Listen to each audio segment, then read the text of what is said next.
রোশনাই ধারাবাহিকে আমরা দেখেছিলাম রোশনাই সবে বাবাকে হারিয়েছে, বাড়িতে নিয়ে এসছে আরণ্যক, ওকে এখানেই রাখতে চায়, কিন্তু বাড়ির লোকেরা তো কেউ পছন্দ করে না রোশনাইকে।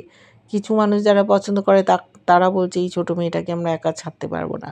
রোশনাই দেখছে এদের মধ্যে ঝামেলা লেগে যাচ্ছে, ও হাত জোর করে বলছে আমি এখানে থাকতে চাই না, কিন্তু আরণ্যক বলল ওকে ওই বাড়িতে রাখা ঠিক হবে না, ওরও তো বিপদ হতে পারে, ওর সারাদিন ধকল হয়েছে, তোমরা আর এরকম করো না। ও বলছে আমি ওখানেই থাকবো, কিন্তু আরণ্যক বলল দেখো আমি তোমার সাথে ওই বাড়িতে থাকতে পারতাম, কিন্তু এতে বাড়ির অসম্মান হবে, সেই জন্য আমি ওখানে গেলাম না।